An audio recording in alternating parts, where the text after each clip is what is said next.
Welcome to the Valhalla Filmcast, a show where normal guys talk about the films that they love. And here are your hosts, Bryce Thompson, Brian Hammond, and Cody Ryrie. Now get ready, because the show starts in 3, 2, 1. Welcome to the Valhalla Filmcast. I am Cody Ryrie, and I am here today, whenever you're listening to this, with... insert your own adjective for Brian Hammond. Hey, Brian Hammond, how you doing? Goodness. Is this how we're going to start it, really? It could be sexy. It could be positive. Okay. I'm just saying I couldn't think of an adjective because I'm tired, and somebody else should think of their own adjective. All right, I thought of, I don't know, scruffy. I don't know, willowy. I don't know why willowy came to mind, but it did. Because we're talking about Tim Burton, that's why. Our show's about Tim Burton, and all of his animated characters are very willowy. So it's not you, it's Timmy. If you don't know Tim Burton, and you're listening to a film podcast, that's fascinating. But Tim Burton is the man behind such classics as Edward Scissorhands, Beetlejuice, the original Batman films. He's got a very unique... shall I say Burton-esque traits to him. You can use it as an... Is that an adjective? Burton-esque? Yeah. Yeah. Heck. Yeah. Own it. Yeah. I haven't been in high school for a really long time. So, yeah, we're going to talk about him. We're going to do our normal thing. We have expanded our 3 questions to 4 questions. Maybe just for this episode. We'll see. Maybe, yeah, just because... Yeah. So, the 4 questions in this case about this director are... What is the one movie that sums up their entire body of work? What is their best movie from an objective standpoint? What is your personal favorite? And then we're going to add, what is your least favorite? Because we're tired of being positive and bringing happiness to the world. We will bring you down with us, down to the cesspool. And without further ado, I will dive right into this one with my pick of movie that sums up Tim Burton's work. And I picked The Corpse Bride, which is a fairly recent movie. I think it's 11 years old now. It is a stop-motion animated film, musical, with Johnny Depp and Helena Bonham Carter playing the main characters. Johnny Depp plays a guy who's supposed to get married, and through a mishap, he ends up marrying a lady who is already dead, who is a corpse. And he goes down into the underworld, and hijinks ensue. I think it encapsulates everything about Burton. It's his look, which he has this look about the really pale face and the really dark eyes. That's like his thing that he loves so much. So you'll see a lot of that. Also, a big trait of Burton's work is things that are supposed to be scary or grotesque are either fun, funny, or sweet and misleading. So everybody thinks, oh, he makes these super dark movies. And he's made a few. But most of his movies maybe look dark and scary, and in reality are very entertaining and funny and kind of lighter, actually, I would argue. And I think The Corpse Bride fulfills all of those things that you're likely to see in almost any Burton work. And with that, I hand it off to Brian Hammond to give us his pick. Okay, full disclosure. I have not seen every Burton film. And so, I think there's literally 2 that I haven't seen. Just flipping through here. Dark Shadows. So that's pretty good. Believe it or you've not. Seen Yeah. Dark Shadows and Big Eyes. His 2 most recent ones, not including upcoming projects. So those are out for me on all 3 of these, or 4 of them. So, I'm going to go with Edward Scissorhands for the movie that best exemplifies him. The reason I say that, well, if you haven't seen it, it's this modern day fairy tale of this guy, Johnny Depp's character, that has scissors for hands, and it's kind of a romance, it's kind of a fantasy, it's kind of a drama, it's kind of a very dark humor. It's kind of a mixture of everything, and I think Burton really pulls from all of those genres in all of his films. And it's just, when I hear the name Burton, that's really the go-to title that I think of, and so I think it's just a good kind of weird, quirky, offbeat, kind of this one-off director that puts his stamp on these films and is proud of it, and he's great. I like him. Well, that was the first movie that Johnny Depp and Tim Burton worked together on, and since then they've worked on 750 billion movies together. They do make an interesting team. Some people have kind of grown colder on their teaming up, and on Tim Burton in general. I think that's unfair, especially with Big Eyes, which I thought was a real return to telling good stories. Was Depp in that one? No, okay. He's not. But yeah, I thought that was unfair. But it's a very, very funny movie. Edward Scissorhands is. People forget how much comedy there is in the films. First film he ever wrote that didn't come off somebody else's script, and he got it off of the strength of Batman at the box office. They let him have Edward Scissorhands as kind of a reward for Batman doing so well. It's a personal favorite of mine. Doesn't make an appearance on my list, but I really do love it, especially the score by Danny Elfman in that one is really one of the best scores that's ever been written for a movie, probably, much less a Tim Burton film. Okay, on to best from an objective standpoint. This is where we try to step outside ourselves and give real concrete reasons why a movie would be the best person in a person's filmography. And my pick was Big Fish. I think Big Fish, if you haven't seen this one's kind of hard to describe, but it's a story of a father and a son, and the father's getting older, he's dying, played by Albert Finney.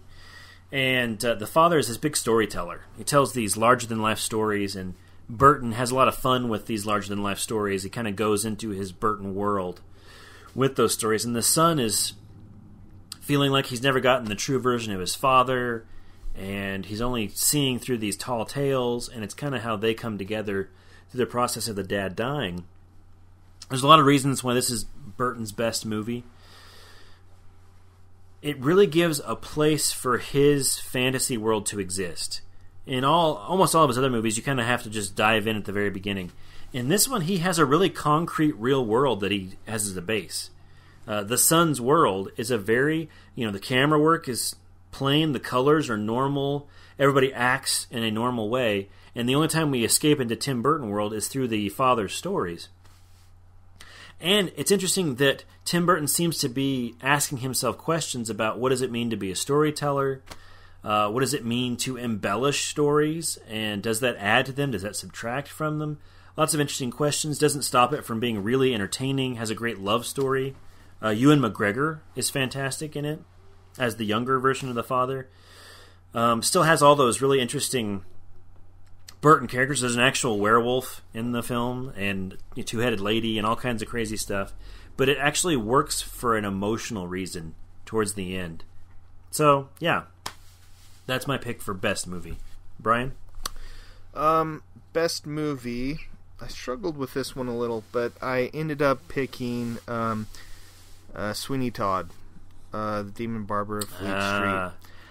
You don't see it here, but that one's crossed out, and then Big Fish is written next to it. So yeah, the reason I chose that, well, if you don't know it, it's about Sweeney Todd, the Demon Barber from, what is it? The Demon Barber of Fleet Street. Demon Barber of Fleet Street. Yes, that's the subtitle. Yeah. And it's this guy that just starts hacking up people. This barber, and starts disposing of them in grotesque ways.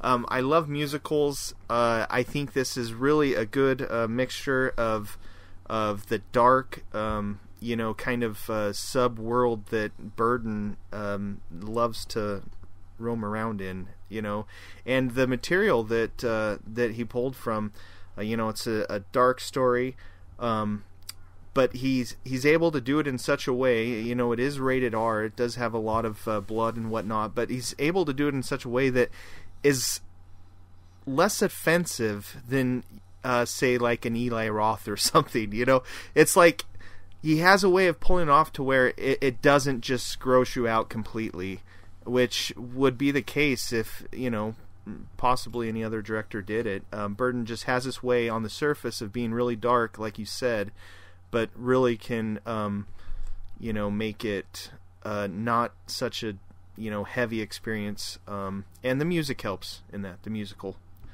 That's based on a Sondheim musical. That was on Broadway, is that correct? Yeah. And the music's the same. I think it's been simplified. I haven't seen the play. Full disclosure from me, I had not seen Sweeney Todd until a couple weeks ago. I found it in the $7 bin at Walmart on Blu-ray and watched it in preparation for this show, and I was totally blown away by it. That's why I hesitated to put it on my as my best movie. I had some reasons for it, but I had just seen it, and I was like, I can't go off one viewing. I had to kind of go back in the catalog, but easily Tim Burton's saddest movie, I think. Also, like you mentioned, his most violent film. Sleepy Hollow gets violent, but it's so cartoony in Sleepy Hollow that you don't take it seriously. And in this one, like you said, for some reason it's not too offensive, but it is much more gritty, violent. Everybody's doing their own singing. Helena Bonham Carter and Johnny Depp are singing their actual songs. I loved it because by the end, and I don't want to give any spoilers away, but like you were saying, beginning and closing shots can be very important. The closing shot of this film is so beautiful and sad and everything it should be and wraps up the whole experience. I think Burton's best, and I hope this doesn't sound like an insult, but I think Burton is best when he works off somebody else's stories most of the time. Edward Scissorhands being an exception. Because Big Fish is based off a novel, Sweeney Todd's based off a play, and so I think Sweeney Todd went places that Burton wouldn't have gone on his own. And the movie is better for it. It's a braver movie. I think you're right, yeah. So, yeah, a big favorite of mine. Again, doesn't make it on my list, but just barely. Our third question, personal favorite. I just mentioned it. My personal favorite is Sleepy Hollow. And I was surprised to see, I was looking up the Rotten Tomatoes scores of Burton's films, and it's one of the lower. Sleepy Hollow is. You know what? Screw it, though. I don't care. I love Sleepy Hollow. It is the perfect Halloween film. I mean, it has jack-o'-lanterns everywhere, for crying out loud, and it's a total bastardization of the original story. It has nothing to do with really the original story by famous American author whose name escapes me. And the original story is actually very short and actually kind of funny. It's not really scary. And I do appreciate that Johnny Depp plays Ichabod Crane like he's an 11-year-old girl. Like, he's just terrified of everything. And I remember a spider crawls out from under his bed, and he jumps up on the bed, and he's telling the little manservant he has to kill it. And he said, no, stun it. He doesn't want to kill it because that's mean. I love the fact that there's this huge budget movie and the main character acts like a pansy the entire time. It's so funny. I love it. Christopher Walken as the Headless Horseman.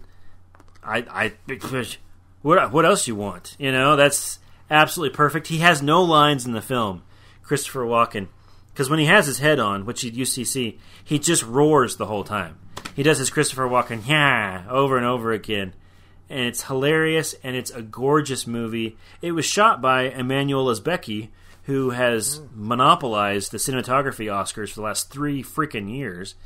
And Second Unit was shot by another super famous cinematographer. Anyways, Burton's most gorgeous movie. It desperately needs a new Blu-ray, by the way. And it's fun. It's scary, but it's fun scary. I've watched it over and over again. I watch it every Halloween. It's my favorite. You? Fair enough. This one, I'm going to say Big Fish on this. It's actually not the one that I've seen the most, but it's the one that I have, let's say, the fondest memories of. I really, I saw it in the theater. Really impacted me from the very beginning. Ditto on everything that you said. It's just a perfect blend of humorous moments, bigger than life stories, and it's just put together and stitched together so well that I just enjoy watching that. Even though that's not the most watched, I think it is probably my most favorite. Sure, it's a good choice. I'm gonna let you go ahead and do your least favorite too. Oh boy.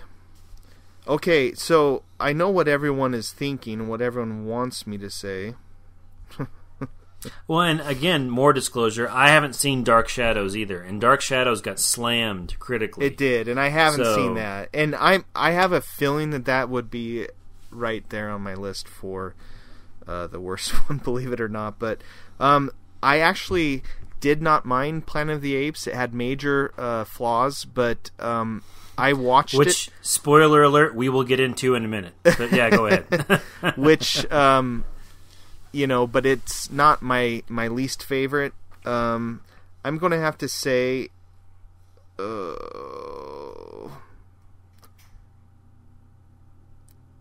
Whatever else you pick, I'm going to have problems with, so you might as well go ahead and do it. Okay, then I'm going to throw out Ed Wood. What was your least favorite? I don't know. You haven't seen it, so I haven't seen it, so and I thought it was supposed to be awesome. So you can't say anything about it. All right. Really, I know I was the one that came up with this idea, but this was a stupid director to do it on. Just so you know. I thought you were going to pick Charlie and the Chocolate Factory. Okay, yeah, there. Okay, that's good. I actually hated that one more than Alice in Wonderland. So yeah, Charlie and the Chocolate Factory. I am not on the side of Planet of the Apes. It had major flaws, but I think it was a valiant effort at a reboot. So let's hear you slash it apart. Well, I would like to talk about Charlie and the Chocolate Factory real quick then. Okay, sweet. If you're going to pick it and then leave it like an orphan child on the street without discussing it. I had some major problems with Charlie and the Chocolate Factory. It was almost my least favorite. And yet, like certain hypocrites that I know, I also own it on Blu-ray. It's and I've watched it like 4 times trying to like it better, and I don't know. Johnny Depp's performance drives me nuts. He does a great job of being very creepy and unwatchable. Exactly, he's unwatchable, and especially you're following up Gene Wilder. I know, and Gene Wilder is. And then you picked the perfect word. He is eminently watchable in the first Willy Wonka and the Chocolate Factory. I mean, you can't take your eyes off him. He is so interesting and so unpredictable and so funny. And Johnny Depp is the polar opposite of all those things in his portrayal. It's like a weird... I know it was a big thing when it came out, like a weird Michael Jackson impersonation. And a lot of the jokes don't land. Although 1 or 2 of them did land for me. And that's why I don't hate it. I want to give a shout out to the joke about... when Johnny Depp says, everything in this room is edible, even me, but that, children, is called cannibalism and is frowned upon in most societies. I thought that was hilarious. Yeah, that was one shining moment of humor that actually worked.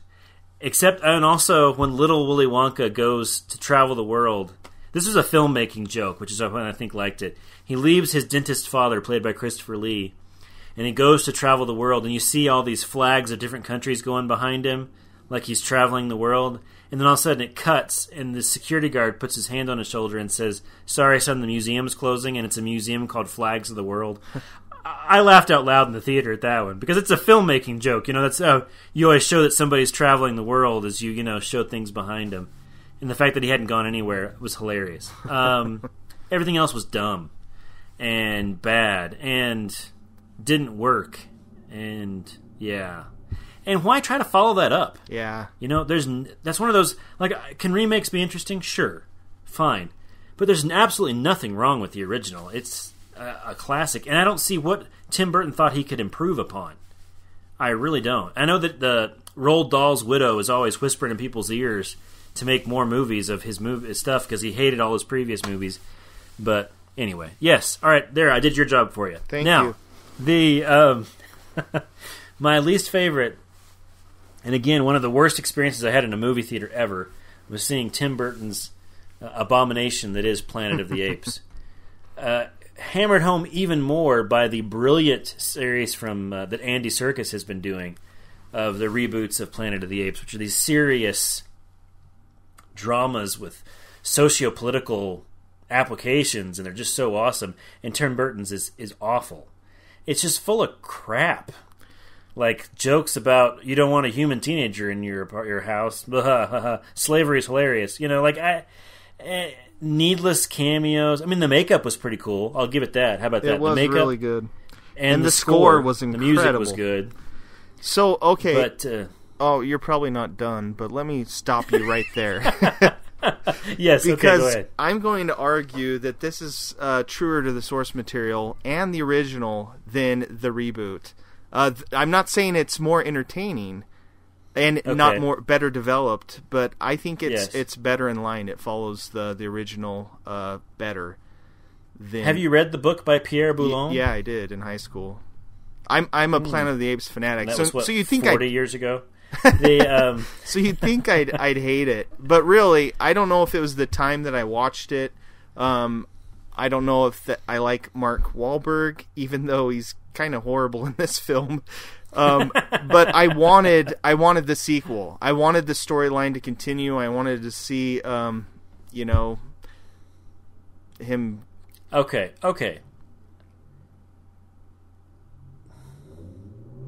I don't know how to feel about it, but I tell you, when I was looking forward to it a ton, I had not seen the original when I saw this one first. Now I've seen the original and the other ones. It didn't work as a whole, and then story-wise, it makes absolutely no sense whatsoever. The ending, or yes, all of it. This whole we're gonna chase monkeys. Why does the monkey have to get in the pod and go into the amoeba, whatever, the thing at the beginning in the first place? Why can't you just send a probe through it? Why do you have to send a monkey through? I don't understand what the purpose of that is. That makes no sense. And then how the monkey gets back, I guess, kind of makes sense, but then it makes no sense when he gets back to Earth and General Fade or whatever is the Lincoln Memorial. That there's no way that happens in any logical whatever. That doesn't make any sense. It's the perfect opposite of the original Planet of the Apes, where the twist was so good and it tied everything together so well that it made the whole thing a better experience. And it was good up until then. This was the final poo cherry on top of the giant poo sundae that was the whole movie, because it destroyed anything that made sense before. Okay. And left everybody in the theater going, what the crap was that?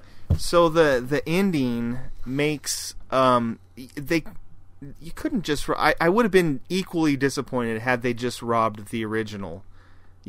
So this had a little bit different twist. It does leave it open for interpretation a little bit, but it is explained scientifically. All right, okay. Give me one. Okay, I want to hear your explanation for how the evil monkey Tim Roth is in the Lincoln Memorial at the end when Mark Wahlberg gets back. Okay, how did it leave it open for your interpretation? How does that make sense in any world whatsoever? Okay, because he was traveling at speed of light or near speed of light. And so, really, he hadn't gone anywhere. He went back to the same planet, and time had just passed. And so, nothing had changed. He hadn't gone anywhere. And that's my theory behind it. And it is scientific. It does hold its water scientifically. Whatever. You're peeing water all over this thing. When you're traveling at the speed of light... in the ship... General Thade is stuck in the ship, the ancient ship. Okay, let this be known. I haven't watched it for over a decade, okay? So you're talking out of your butt. That's what you're saying. No, I do remember... How does he get out of the ship and become such a big thing? And how do they create the exact same series of monuments? Because it's not just the Lincoln Memorial, by the way. If you look in the background, there's the Jefferson and the whatever else. That history evolved the exact same way to include the same memorials in the same spots. You don't get it. With whatever. Because it's... You don't... Okay. So the original... right? Spoiler alert. Yeah. They're on Earth. Okay? Yes. In the reboot, they're on Earth as well. Time has passed. Okay? And at the end, he's still on Earth. Only... But how did that happen? How did they build a monument to him? What do you mean? Okay, he's still on Earth. So you're telling me in one section of the planet, this general guy who's so famous he has a monument in another place is still stuck on a spaceship somewhere, and has been discredited. I'm going to stop right there because I'll have to rewatch it again. You haven't watched it. No, how? You don't even know what you're talking about. No, I have watched it. I'm just saying, the ending, I don't remember exactly. Your definition of scientific is frightening to me, by the way. That you consider the ending of that Planet of the Apes to be scientific. I don't know what that means exactly. No, But, listen. When you travel at the speed of light, I'm bored already. I get the speed of light thing. They did it in the first one. Yeah. They did it in Interstellar. I get it. Yeah. Time, all that nonsense. Okay. How does that make any of the ending of the Tim Burton one make sense, though? So how long was he on the ship for? Does it show that? Well, they just leave him for dead on the ship. Yeah, so how much time passed as he was traveling? They didn't say. They didn't even talk about it at all. Yeah, so in theory, he could have been out traveling for, I don't know, how many years? Who knows? But what happens in that space of time that leaves the disgraced general strapped in a spaceship to become Abraham Lincoln in the Ape Okay, War? see, now we're getting in plot points I don't remember. I don't remember the whole Okay. General Thade. I just remember the... I feel like I've wasted the last 8 minutes of my life. I'm And- seriously thinking about editing the last 8 minutes of our lives. So yeah, that's our first attempt at doing a least favorite. And it didn't work so well, just so you know. Well, okay. If you take anything from this, we would not recommend Charlie and the Chocolate Factory or Planet of the Apes, I don't think. Yes. Especially I if you're going to dive into recommend Planet Tim of the Apes. Burton, you should watch all the rest of them Soundtrack. first. I'm not even going to let you talk because you are misleading the public. No, the soundtrack... You shouldn't be allowed the a soundtrack voice. is awesome. Okay, yeah, fair enough. Yeah. I want to go to bed. All right, so this has been a very interesting edition of the Valhalla Filmcast, or not. I don't know. I guess it's up to you, gentle listener. If you've even made it this far, if you've come this far, you're hardcore. Yeah. And we appreciate your listening to us. This has been the Valhalla Filmcast. I'm Cody Ryrie. I'm Brian Hammond. And we'll talk to you next time.